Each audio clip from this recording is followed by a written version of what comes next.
Hello everyone and welcome back to my channel. What is up, Loyal Royals?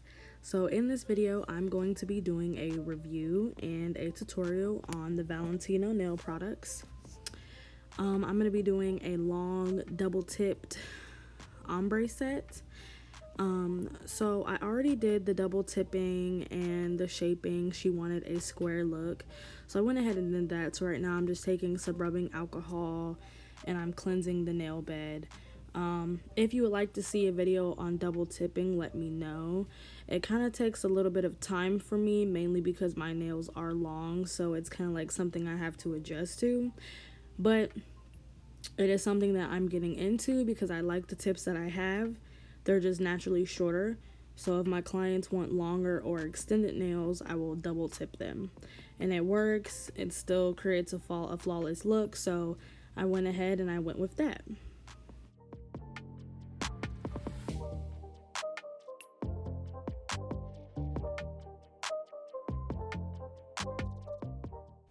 So real quick, I would like to just say thank you guys who are my new subscribers.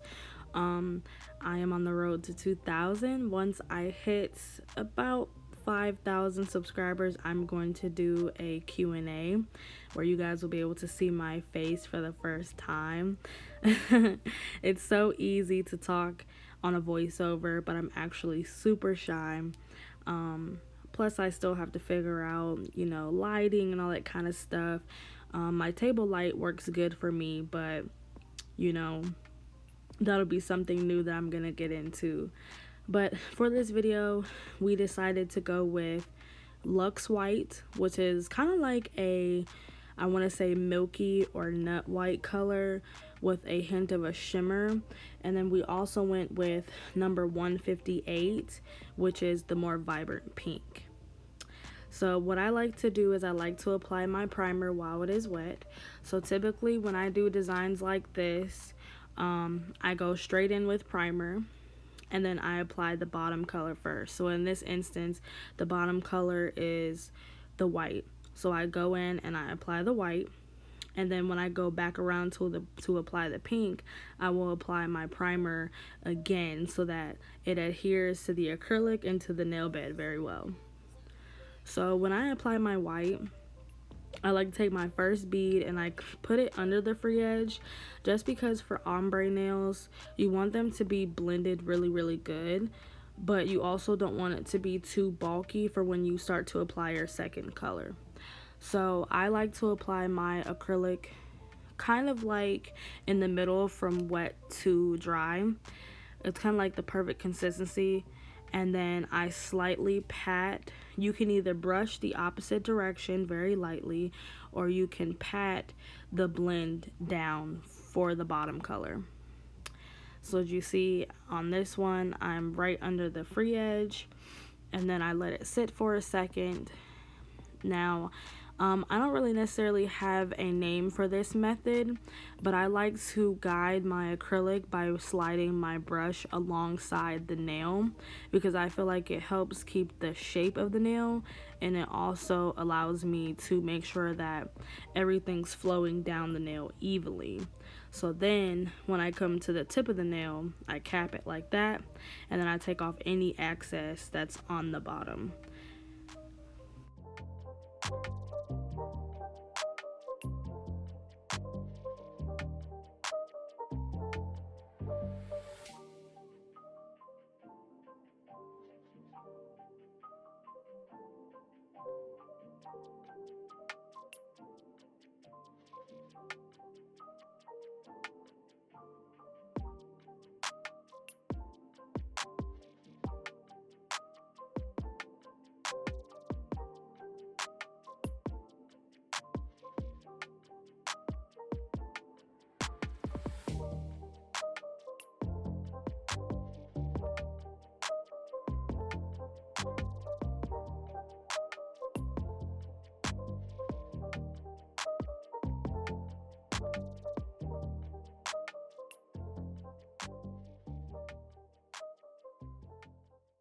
Also, so you guys know, this is in real time. I did not speed up the video simply because I wanted you to be able to watch my brush stroke how many times I wipe my brush, what I do, different angles and stuff like that. But I will say, when you are doing nails, you want to make sure that you are looking at the nail from sidewall to sidewall. You're making sure that everything is even and that you're paying attention to the whole nail in general. Now right here, I did think the tip of the nail was a little too thin. So as you see, I grabbed a bead and then I damped it on the bottom of my paper towel, just so that it wouldn't be too wet. And then I lay it flat and apply it. I blend it backwards so that I'm not wiping away the product. The way that I do ombre nails and kind of nails in general is I really just check the nail completely, and I typically will stick to the 2-ball or 3-ball method, but I like thickness, in certain areas at the free edge and towards the tip of the nail. So I typically will apply my first bead and then I'll go back in and apply little beads just to make sure that it is even and the strength is there.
It's not a game, it's a rich thing.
It's not a game, it's a rich thing.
It's not a game, it's a rich thing.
So now I'm going to go in with my pink. So for ombre, I do the first color first and then I go in with the second color. So for the second color, I like to go in with my first bead right on top of the blended line. I feel like it allows the colors to blend good whenever you brush down, and then I also feel like it hides any type of demarcation from the color that's on the bottom. So I went ahead and applied the pink to this nail, and then I went back and applied again to a few spots just because on camera it might not show it, but when I was actually doing the set, it looked slightly not splotchy, but it almost looked like I can still see the tip from underneath the pink, if that makes sense. Now these are clear tips, but sometimes if it is too thin of a color, or if it's not applied enough, sometimes you will be able to see the tip underneath, and I'm sure many of nail techs have this problem, which is why we blend the nail tip before we apply acrylic. But in this instance, these nails, I wanted them to be perfect, so I made sure that No matter how much I had to apply, I made sure that that ombre was very well blended.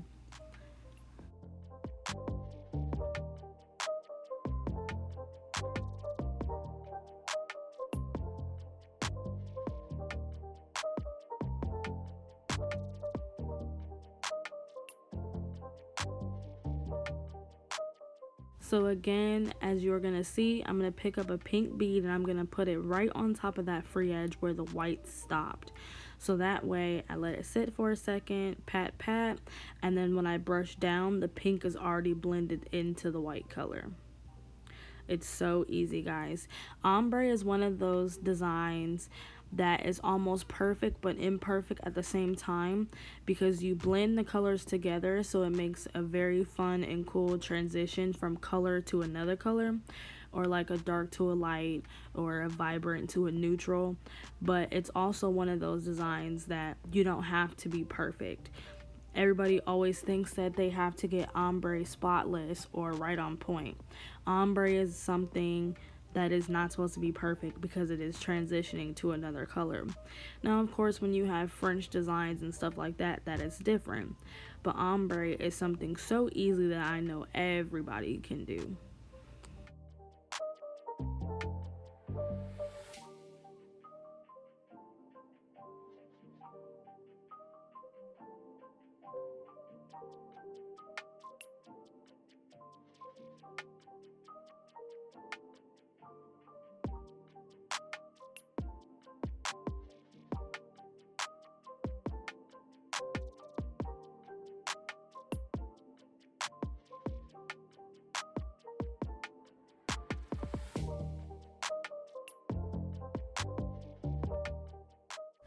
So real quick, I want to talk about Valentino nail products. So I'm really into Valentino nail products. I feel like they have very, very, very amazing colors, whether it is gel polish or acrylic. Their furniture is amazing. This is not sponsored at all. This is from my own personal experience. Now, on the acrylic side of things, I really do feel like their quality of their product has heightened so much. I feel like over time they have perfected the formula, and it is completely, flawless. Their colors work with everybody. They keep adding new colors. There's colors that fit different skin tones. This pink in particular, I was very nervous for it because, as you see, my client has darker shaded hands compared to mine. And I know most nail techs don't talk about it because they just apply colors and work freely, but some colors bring out different tones of skin. So more than likely, darker shades look better with vibrant colors or glitters and shiny, and then lighter skin tones look better with darker pastels, colors like that. So this color in particular, at first when I started applying it, I was like, oh my god, it's going to be too dark or it's going to be too vibrant. But no, when I took pictures and once I started working and blending the colors, I was like, wow, this is so flawless and it goes great with her skin. Now, the only complaint that I have is sometimes when I get Valentino products, I have a yellow, for instance, I will pick up a bead, and whatever pigment they use to make the color will not be fully mixed. I will shake the container, I will mix it, use my spatula, whatever, and I will still go and pick up the color, and I can see two tones of yellow, for an example, if that makes sense. I know some brands have this same problem. Valentino is not the only brand that I've had that issue with. But as I said before, over time, I can definitely tell that their quality of their product has changed, and the formula is way better than what I received a few years ago. I did notice, so I forgot when I ordered these, I forgot to order the actual Valentino liquid. So I had to use the liquid that I currently have. And I noticed that it was slightly runny. And if you do have this issue where you feel like your acrylic is runny, you can actually add, here's a pro tip, guys, you can actually add a smidge of acetone. to the liquid to speed up the drying time of the acrylic. But listen, just a smidge. Don't over pour, because then you're going to ruin the liquid and have to completely throw it out. But yeah, so I noticed, and sometimes I don't know if I was just moving too slow or whatever, but I noticed that the product was a little runny. But hey, great color, great ombre look. It came out awesome. So I'm definitely going to continue ordering Valentino products.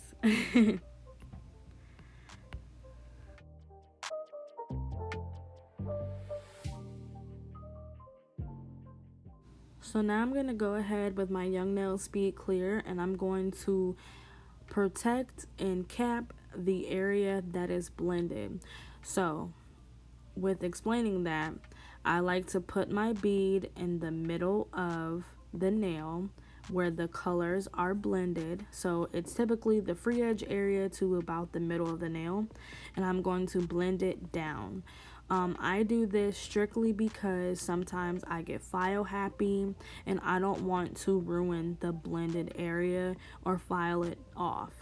All of the little bit of powder that is applied when you blend the colors together is very important. So you don't want to file off any of the color, because it could make the nail look different, or it might no longer look blended, if that makes sense. So this is just another tip to help protect the color. Sometimes, depending on the brand or the color, you don't even have to, but this is just an extra step that I take to add protection, structure, strength, and complete balance of the nail in case I missed a spot or wasn't enough acrylic or something like that.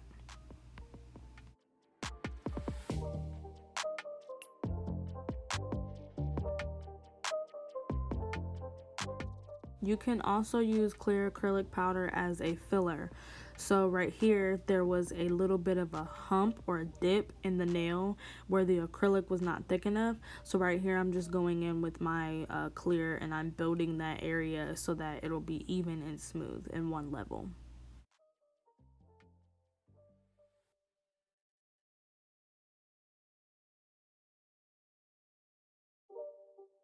Quick way to see if the nail is dry is to tap the nail, and that's what I just did with my pointer finger.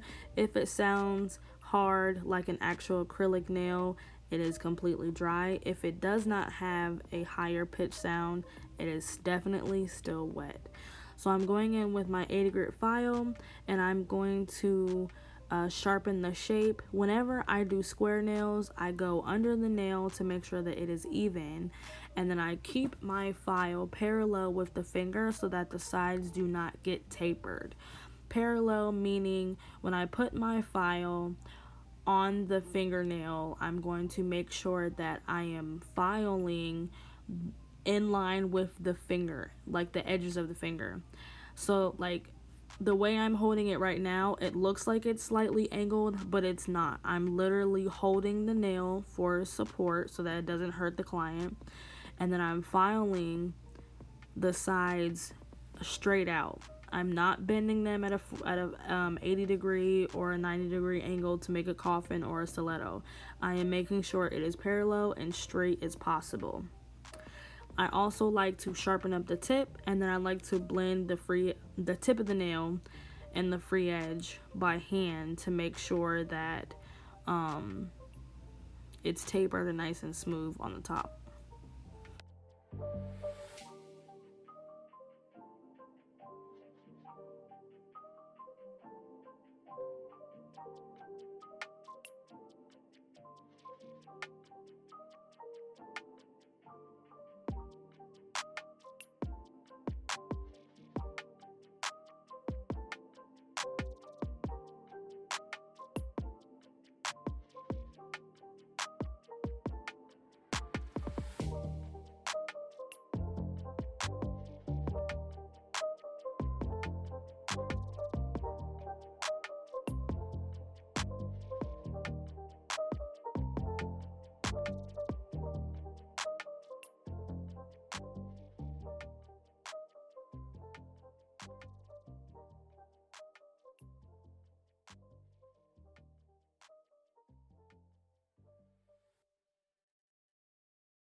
not a game, it's a rich thing.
It's not a game, it's a rich thing.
It's not a game, it's a rich thing.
Next, I'm going to go in with my medium grit carbide bit from McCart. This is the mermaid purplish looking color. I got it in a kit.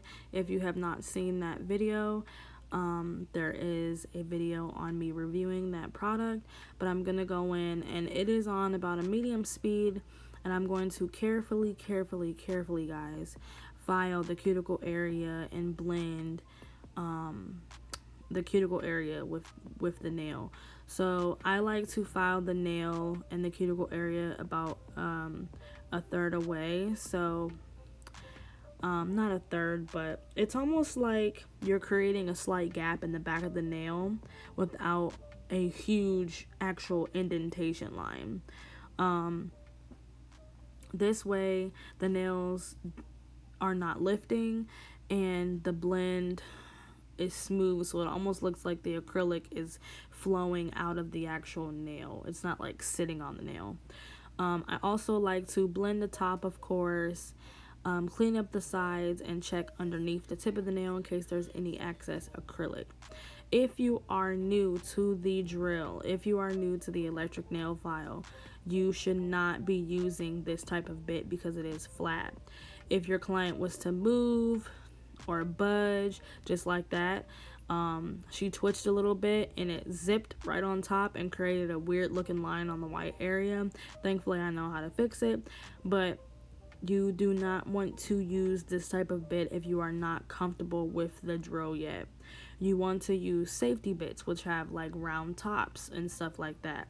But this right here, this bit in particular, yes, I've had it for a few months now, so it might not be as sharp as it was when I first got it, but it definitely is still sharp. You can still cut the client, nick them, whatever. So if you are not 100% comfortable with this type of bit, you should not be using it. You can hand file, or you can get safety bits or cone type bits, and they have thousands of bits. So use what is comfortable for you, and of course practice.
It's not a game, it's a rich thing.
Can we just admire that square shape really quick?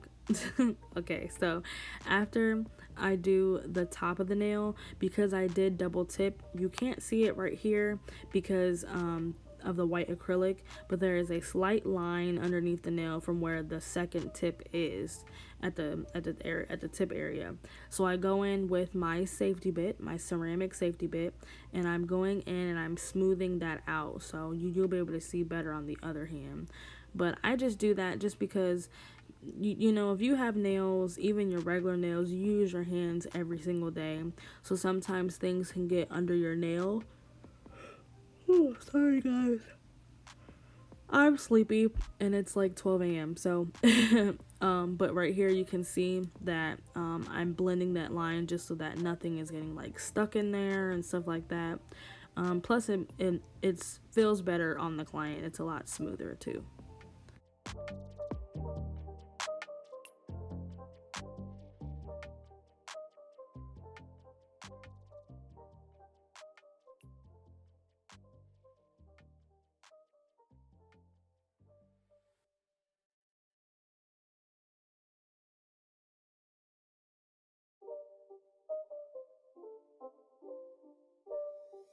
It's not a game, it's a rich thing.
So I didn't realize my iPad for some reason stopped recording, but after I cleaned the nails, I went in with my Valentino top coat that I got from them, which is a non-wipe, and that is pretty much it. So guys, I really hope you liked this video. If you did, like, comment, subscribe, and share. I also added some piercings to her nails, so here are some pictures. But don't forget, glitter makes everything better, so keep shining. Let me know what you think in the comments. I will see you in the next video.